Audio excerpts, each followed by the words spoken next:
You see, the problem is this. We identify in our experience a differentiation between what we do and what happens to us. We have a certain number of actions that we define as voluntary, and we feel in control of those. And then over against that, there is all those things that are involuntary. But the dividing line between these two is very arbitrary.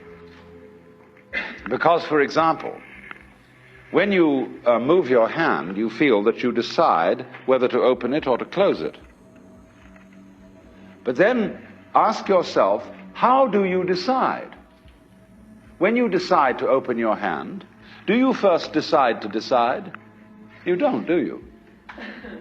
You just decide, and how do you do that? And if you don't know how you do it, is it voluntary or involuntary? Let's consider breathing.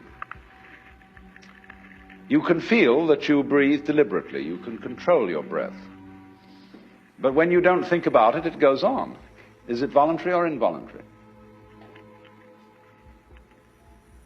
And so we come to have a very arbitrary definition of self. That much of my activity which I feel I do. And that then doesn't include breathing most of the time. It doesn't include the heartbeats. It doesn't include the activity of the glands. It doesn't include digestion. It doesn't include how you shape your bones, circulate your blood. Do you or do you not do these things? Now, if you get with yourself and you find out that you are all of yourself,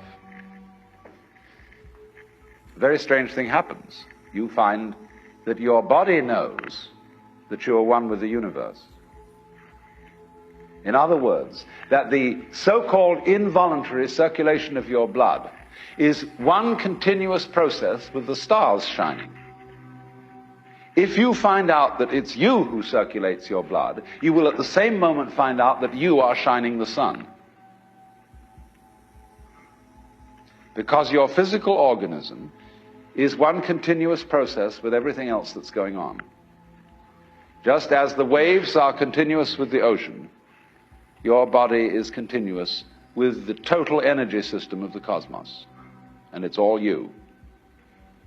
Only you're playing the game that you're only this bit of it. But as I tried to explain, there are in physical reality no such things as separate events.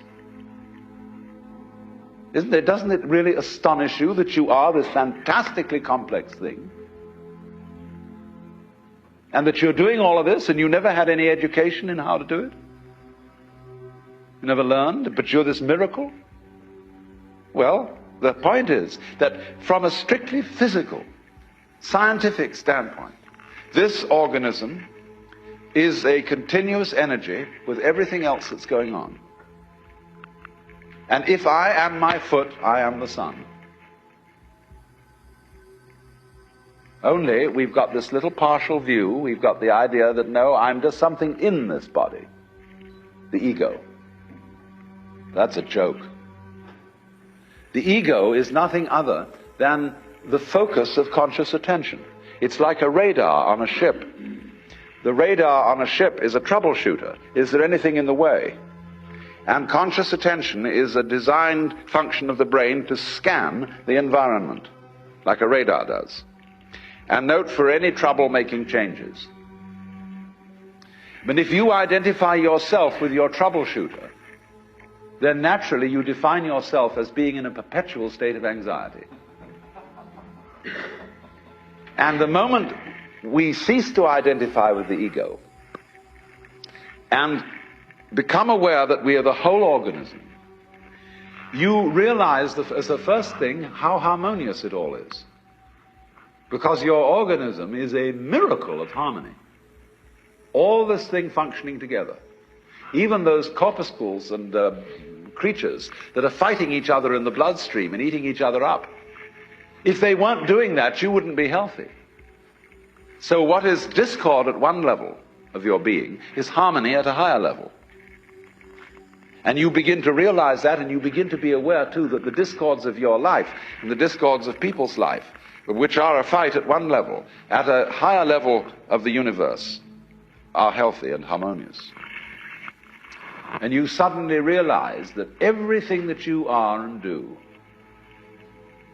is at that level as magnificent and as free of any blemish as the patterns in waves, the markings in marble, the way a cat moves, and that this world is really okay and can't be anything else, because otherwise it couldn't exist. So then, if you awaken from this illusion, you can feel yourself not as a stranger in the world, not as something here on probation, not as something that has arrived here by fluke, but you can begin to feel your own existence as absolutely fundamental. What you are basically, deep, deep down, far, far in, is simply the fabric and structure of existence itself. So in this idea, then, everybody is fundamentally the ultimate reality, not God in a politically kingly sense, but God in the sense of being the self, the deep down basic whatever there is. And you're all that, only you're pretending you're not.